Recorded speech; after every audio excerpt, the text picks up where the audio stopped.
नमस्कार. लक्षवेधीमध्ये आपल्या सगळ्यांचं स्वागत. मी प्रसाद काथे. राज्यामध्ये एसटीचा संप चिघळलाय. कालच्या दिवशी एसटीच्या संपात सहभागी असलेल्या कर्मचाऱ्यांच्या विरोधात निलंबनाची कारवाई करण्याचा निर्णय राज्य सरकारने घेतला. त्याच वेळेला हा संप चिघळणार आणि या संपाचं पुढच्या टप्प्यावर पुढच्या पावलावर राजकारण होणार हे अधोरेखित झालं होतं. आजच्या दिवसभरामध्ये घडलं सुद्धा तसंच. 10 तारखेला अर्थात नोव्हेंबरच्या 10 तारखेला म्हणजेच आजच्या दिवशी एसटी कर्मचाऱ्यांनी आपल्या न्याय मागण्यांच्यासाठी मंत्रालयाच्या दारातच संसार थाटावा अशी मागणी करत, तसं आवाहन करत एसटी कर्मचाऱ्यांच्या नेत्यांनी सर्व एसटी कर्मचाऱ्यांना संपकऱ्यांना मुंबईकडे येण्याचं आवाहन केलं होतं. त्यानुसार एसटी कर्मचारी मुंबईकडे निघालेले असताना त्यांना मुंबईच्या हद्दीवरच अडवण्यात आलं आणि संघर्षाची पहिली ठिणगी पडली. दुसऱ्या बाजूला या कर्मचाऱ्यांमधल्या 300हून अधिक कर्मचाऱ्यांचं निलंबन झाल्याच्या नंतर कर्मचारी सुद्धा अस्वस्थ झालेले आहेत. आपली इतके वर्षाची सरकारी नोकरी एका क्षणात निघून जाईल अशा प्रकारची आता भीती त्यांच्यात अधिकाधिक वाढतीये. दुसऱ्या बाजूला ज्यांचं निलंबन झालेलं आहे त्यांना भविष्याचा प्रश्न सतावतोय. मुळात याच मुद्द्यावर आणि याच वळणावर प्रश्न उपस्थित होतो की निलंबन करून एसटीचा संप चिघळवला गेलाय का? राज्य सरकारनं एसटी कर्मचाऱ्यांशी संवाद करून हा प्रश्न सोडवता आला असता की नसता? राज्य सरकारला जर समजा संप सोडवायचा होता, आंदोलन होऊ द्यायचं नव्हतं, तर राज्य सरकारनं सगळा विषय न्यायालयाच्या कक्षेत आणायच्या ऐवजी स्वतःच्या स्वबळावर स्वतःच्या खांद्यावर जबाबदारी घेत तो सोडवला का नाही? या आणि अशा अनेक प्रश्नांसह आपण उत्तर शोधायचा प्रयत्न करणार आहोत की एसटीचा संप महाराष्ट्रात कुणी चिघळवला.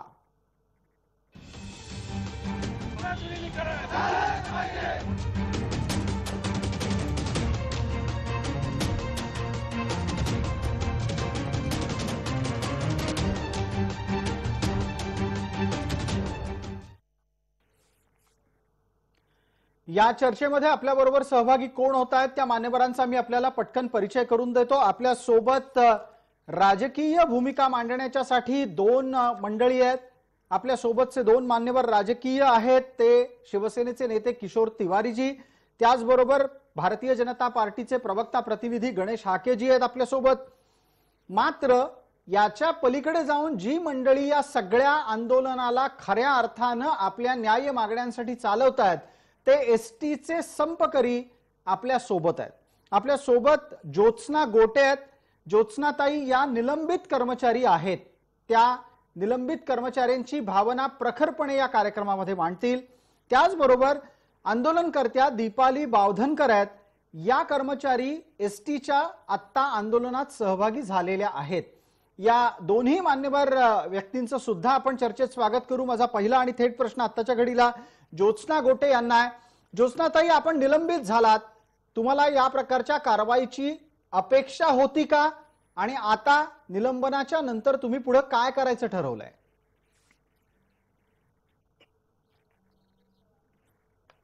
ज्योत्स्नाताई, आपला माईक सुरू करा आणि आपण आपलं म्हणणं मांडायला सुरुवात करा.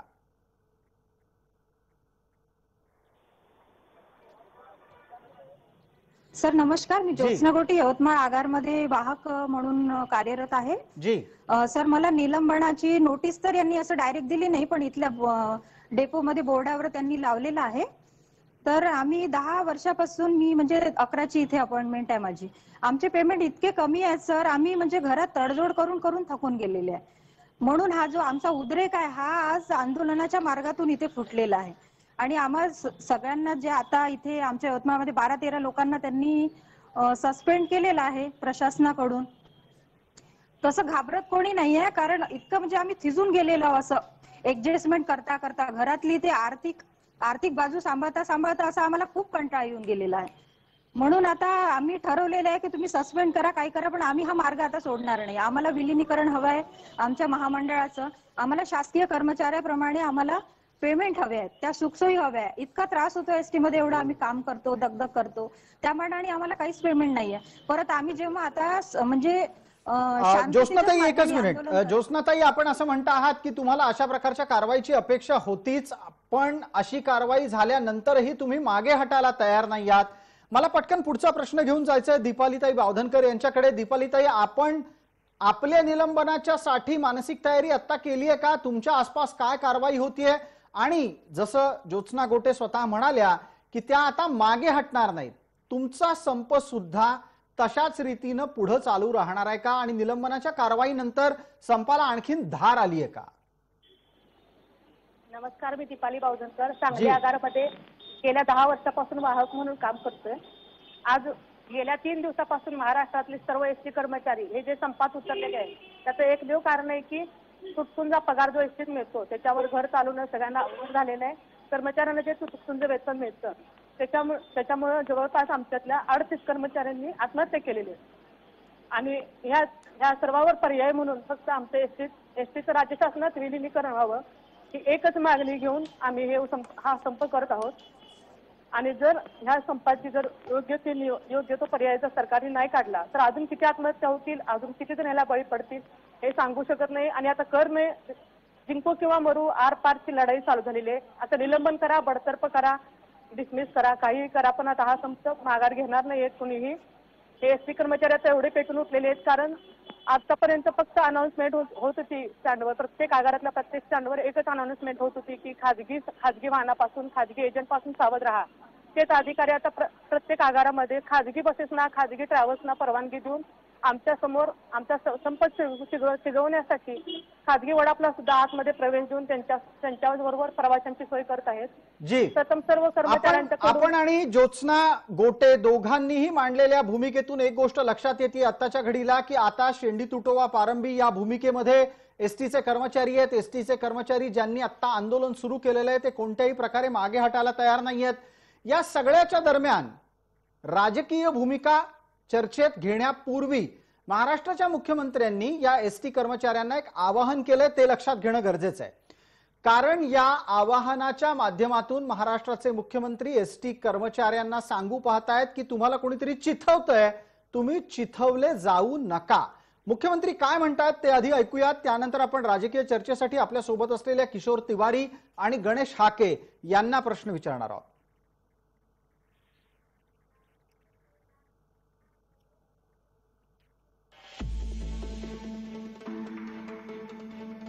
तुम्ही आमचेच आहात, बाहेरचे नाही.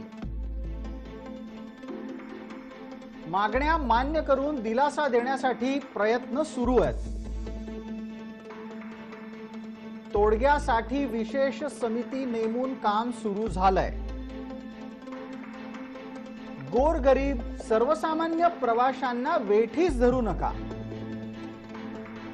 एसटी कर्मचाऱ्यांना माझी पुन्हा एकदा ही विनंती आहे. हे मुख्यमंत्र्यांचे शब्द आहेत.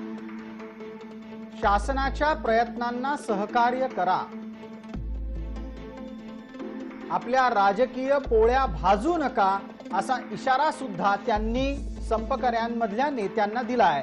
ही वेळ राजकारणाची नाही हे लक्षात घ्या असं ते सांगू इच्छितात. एसटी संपाच्या संदर्भात सह्याद्री अतिथीगृहावर संध्याकाळी 5 वाजताची बैठक आहे, हेही त्यांनी म्हटलंय.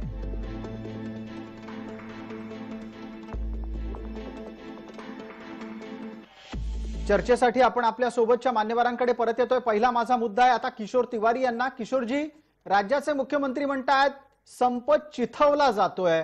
संपकऱ्यांच्या डोक्यात हा संप वाढवण्याची गोष्ट कुणी घालावी? संपकऱ्यांना स्वतःला कळत नाही त्यांचं हित काय आहे? बाहेरचा कुणी व्यक्ती त्यांना काही सांगतोय? अशा प्रकारची भूमिका घेऊनच राज्य सरकारनं पुढे का जावं? नाही, राज्य सरकार तर प्रयत्नशील आहे. उच्च न्यायालयात प्रकरण गेल्यानंतर आपण त्रिसदस्यीय समिती नियुक्त केली आहे. हे बघा प्रसाद, मी तुम्हाला सांगतो की या मागण्या सगळ्या घेऊन मागच्या सरकारमध्येही 3 वेळा बोलले. त्यावेळेस तर त्यांच्या अर्थमंत्र्यांनी सुद्धा धुडकावून लावल्या, मुख्यमंत्र्यांनी धुडकावून लावल्या. चंद्रकांत पाटील सुद्धा म्हणाले होते पण राजकारण होऊ नये.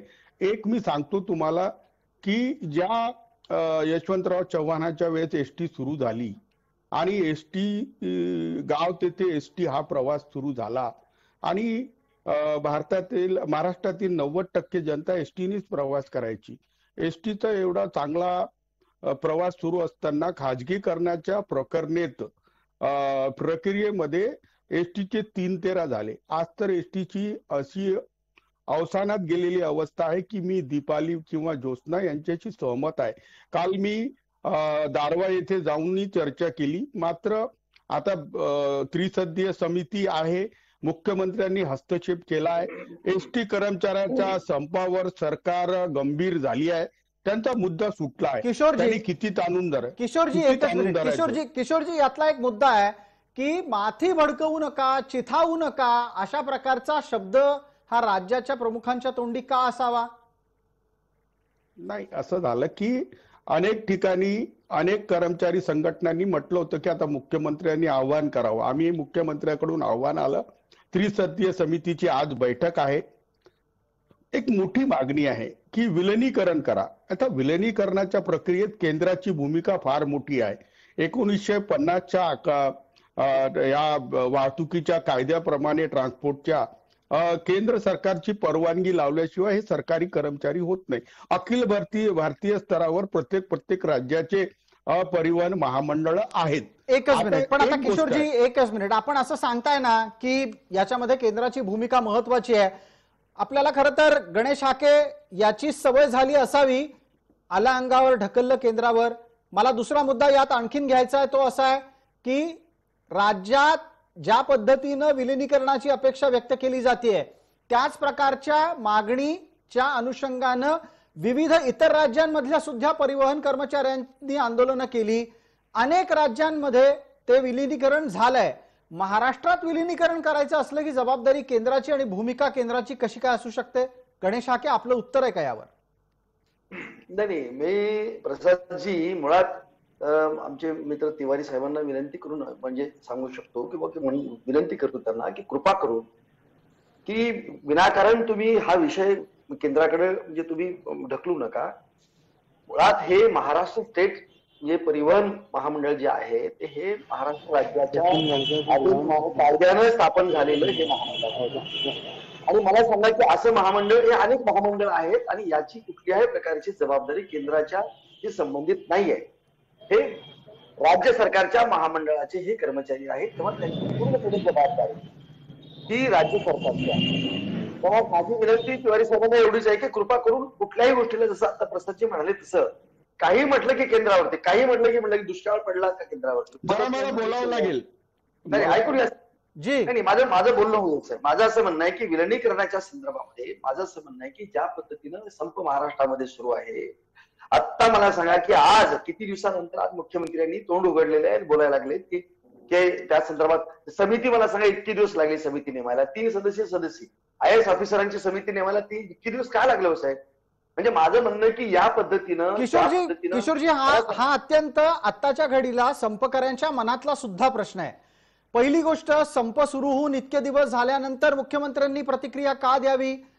समितीच्या गठनाच्या साठी आपण न्यायालयाच्या आदेशाची वाट का पाहावी? या सगळ्या गोष्टी खरं तर राज्य पातळीवर होऊ शकल्या असत्या जर आपल्याला सकारात्मकरित्या संप चिघळवू द्यायचा नव्हता तर. हे बघा, आता गणेश हाकेंनी विषय काढला. ही मागणी यांची 10 वर्षापासून आहे की यांना सरकारी खात्याचे कर्मचारी म्हणून तुम्ही घ्या. पण मागच्या सरकारमध्ये देवेंद्र फडणवीस यांनी रावते साहेबांनी प्रस्ताव दिल्यानंतरही भाजपच्या मुख्यमंत्र्यांनी तो धुडकावून लावला. असं करता येत नाही.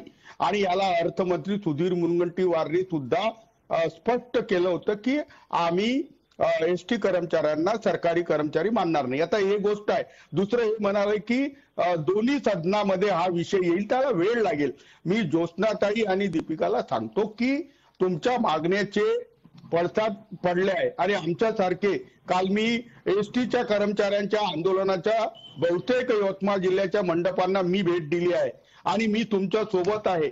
मात्र मी कबूल करतो की एसटी कर्मचाऱ्यांना जो पगार आहे तर एखाद्या कपड्याच्या दुकानात जे असतात ना त्यांच्यापेक्षाही कमी आहे. 8-8 महिने पगार झाला नाही. महाराष्ट्राची आर्थिक गरिबी गेल्यानंतर महामंडळाचे मागच्या 10 वर्षात 3-13 वाढले. महाराष्ट्र तिवारीजी जर आपल्याला हे सगळं पटतंय तर आपल्याला कळतंय पण वळत नाही अशी परिस्थिती काय, यावर एकदा कर्मचाऱ्यांनाही विचारूया. जे जे तर्क आपण बराच वेळ झाले देतात त्यावर आपल्याला कर्मचाऱ्यांना बोलतं करायचंय. आपल्या सोबत ज्योत्स्ना गोटे आणि दीपाली बावधनकर आहेत. दोघींना विनंती आहे की त्यांनी कृपया फक्त त्यांचा माईक सुरू करावा. आता प्रश्न आपल्यासाठी असणार आहे. पहिला प्रश्न आहे ज्योत्स्ना गोटे आपल्यासाठी. आपण आताच ऐकलं असेल किशोर तिवारी सरकारचे प्रतिनिधी प्रवक्ता आहेत. ते म्हणतात की इतक्या लवकर काही विलिनीकरण होऊ शकत नाही आणि इतक्या लवकर विलिनीकरण होणं शक्य नाही हे केवळ किशोर तिवारींनीच मांडलंय असं नाही, राज्याच्या परिवहन मंत्र्यांनी सुद्धा तीच भूमिका घेतली आहे. मला अशी भीती वाटतेय की विलिनीकरणाच्या समितीच्या आडून कर्मचाऱ्यांना चर्चेच्या घोळामध्ये अडकवलं जात आहे. तुम्हाला असं वाटतंय का की ही भीती फक्त आम्हालाच वाटतेय? ज्योत्स्नाताई आपण बोला.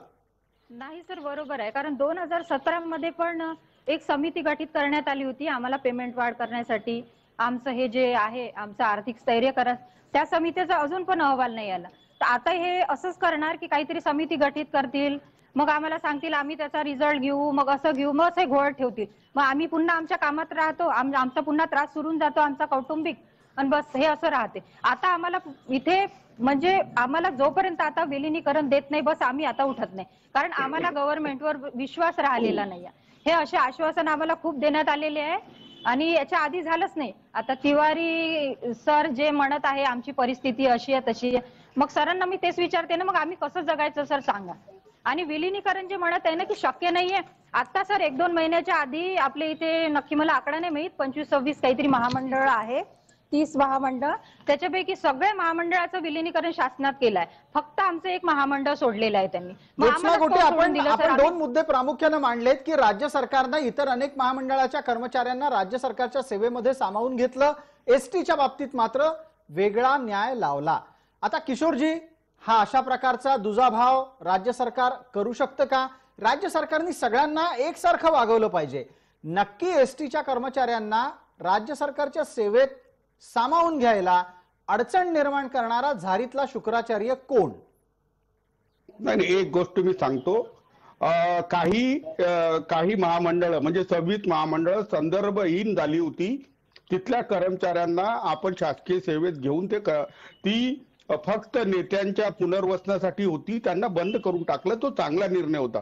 मात्र महाराष्ट्र परिवहन महामंडळ हे एक शाश्वत स्वरूपातलं आहे आणि याचं पुनर्जीवन करणं ही काळाची गरज आहे आणि सुरुवात कर्मचाऱ्यांच्या पुनर्स्थापनेपासून झाली पाहिजे. आजच्या परिस्थितीमध्ये जर 35 लोकांच्या आत्महत्या झाल्या तर कोणत्याही सरकारसाठी ही शरमेची बाब आहे. मी आज इथे किशोरजी, फार बरं झालं आपण हे बोललात. किशोरजी, आपण त्या भागातून येता ज्या भागामध्ये शेतकऱ्यांच्या आत्महत्यांचा विषय अत्यंत संवेदनशील आहे. गेले अनेक वर्ष आपण स्वतः शेतकऱ्यांच्या आत्महत्यांच्या बाबत इतक्या संवेदनशीलतेनं बोलताना, जनजागृती करताना महाराष्ट्रानं पाहिलंय, देशानं पाहिलंय. माझा आता पुढचा प्रश्न या निमित्तानं गणेश हाकेंना आहे. गणेश हाके, ज्या व्यक्तीला शेतकऱ्यांच्या आत्महत्यांवर तळमळीनं बोलताना पाहिलं त्या व्यक्तीला एसटीच्या संपकऱ्यांच्या आणि एसटी कर्मचाऱ्यांच्या आत्महत्यांच्या बाबत तितक्याच तळमळीनं राज्य सरकारचे कान पकडताना आपल्याला का पाहता येत नाहीये? मेरे पास है वो लॉगिन है, मैं 6:50 जी हाके जी बोला. तिवारी साहेबांना मला म्हणजे हाच प्रश्न तुम्ही जो विचारला तो विचारायचा आहे की अत्यंत तळमळीनं महाराष्ट्रातल्या शेतकऱ्यांच्या संदर्भात बोलणारे तिवारी साहेब आज या एसटी सेम तशीच परिस्थिती आहे. 35 आत्महत्या झाल्यात आणि मला सांगतो की महाराष्ट्राच्या इतिहासामध्ये या काळामध्ये म्हणजे एसटी कर्मचाऱ्यांनी आत्महत्या करणं ही किती गंभीर अशा स्वरूपाची बाब आहे आणि त्यांच्या ज्येष्ठा भागात दिवाळीला त्यांना 2,500चा बोनस दिला. खरं म्हणजे शरम आणि लाज वाटत नाही या खरं म्हणजे या सरकारला, महाविकास आघाडी सरकारला अत्यंत तीव्र शब्दामध्ये तू म्हटलं. आणि तरीही 2,500 रुपये दिवाळीला. अहो मला सांगा की अशा पद्धतीचा पगार मी सांगितलं की गेल्या 2 वर्षात इतकी वाईट परिस्थिती आहे. हे विलिनीकरणाचा आग्रह कशासाठी धरतायत? हे आतापर्यंत या एसटी कर्मचाऱ्यांनी विलिनीकरणाचा आग्रह का धरला नव्हता, आत्ताच का धरायला लागले? तर गेल्या 2 वर्षापासून या महाविकास आघाडी सरकारने या एसटी कर्मचाऱ्यांची इतकी ससेहोलो पण पूर्ण केलेली आहे. पगार नाहीत, वेळेवर पगार न देणं, त्यांना बोनस न देणं, त्यांच्या अनेक वेगवेगळ्या प्रकारच्या ज्या 4 सुविधा आहेत ज्या की खरं म्हणजे सरकारी कर्मचारी म्हणून त्याला मिळायला पाहिजे त्या देत नाहीत. म्हणून यांना असं वाटतं की आता आपलं काही खरं नाही. आणि 1,04,000 कर्मचारी थोडे कर्मचारी नाही. लाईफलाईन, महाराष्ट्राची लाईफलाईन म्हटलं जातं हिला. लाल परी म्हणून आपण तिचा फार गौरव करतो. ज्या एसटीचा, त्या एसटीचे कर्मचारी हे सेवा करणारे माझ्या ताई, आता दोन दीपाताई आणि आपल्या गोटे ताईने आता सांगितली, त्यांची व्यथा सांगितली. मला सांगा 12-12, 15-15 वर्ष नोकरी करायची आणि तुझ्या पगारामध्ये कापड दुकानामध्ये, बरं झालं तिवारी साहेबच बोलले, मी नाही बोललो. एखाद्या कापड दुकानामध्ये एखाद्या नोकराला जसा पगार द्यावा तसा एसटी कर्मचाऱ्याला पगार 12-12. एकच मिनिट, एक मिनिट गणेश हाके, हा जो सगळा मुद्दा आहे ना, हा बऱ्यापैकी आर्थिक पण आहे. त्या आर्थिक कारणामागे सुद्धा आपल्याला शोधायला हवं. एक मुद्दा किशोर तिवारींनी थोड्या वेळापूर्वी मांडला, तोही लक्षात घ्यायला हवा. त्यांचा दावा असा आहे की म्हणे दिवाकर रावते ज्या वेळेला गेल्या सरकारमध्ये परिवहन मंत्री होते, त्यांनी विलिनीकरणाचा प्रस्ताव दिला होता. तो भारतीय जनता पार्टीचे तत्कालीन नेते आणि अर्थमंत्री सुधीर मुनगंटीवारांनी फेटाळला. आत्ताच्या घडीला सुद्धा हेच होतंय का की शिवसेनेचा प्रस्ताव आहे तो राष्ट्रवादीला मान्य नाही करायचा, गेल्या काळात शिवसेनेचा प्रस्ताव होता तो भाजपला मान्य करायचा नव्हता. थोडक्यात काय, युत्या आघाड्यांच्या सरकारमध्ये एसटीचा कर्मचारी हा जात्यातल्या गव्हासारखा पिसला जातोय.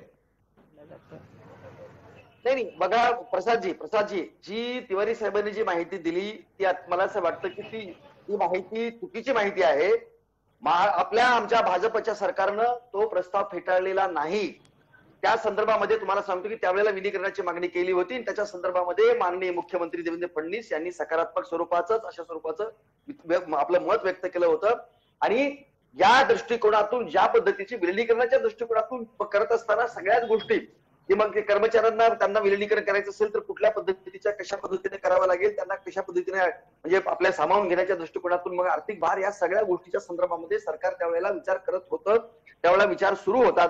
दुर्दैवानं आमचं सरकार गेलं आणि सरकार गेल्यानंतर हे सरकार आलं. या सरकारनं ती जी गोष्ट आहे, तो जो विषय आहे, आता मग एक पटकन प्रश्न आहे, एक किशोर तिवारीचा प्रश्न आहे, त्याच्यानंतर पुढचा प्रश्न माझा दीपाली बावधनकरांना असणार आहे. किशोर तिवारी, गणेश हाके म्हणतात की गेल्या सरकारमध्ये अशा प्रकारचा प्रस्ताव आला नव्हता किंवा तो आला असेल तरी तो फेटाळला गेला नव्हता. तुमची माहिती कुठली आहे? दिवाकर रावतेंनी प्रस्ताव आणला आणि तो तत्कालीन अर्थमंत्री मुख्यमंत्र्यांनी फेटाळला, ही माहिती कुठून आली आहे तुमच्याकडे? तिवारीजी, आपला माईक सुरू करा बोलण्याच्या आधी.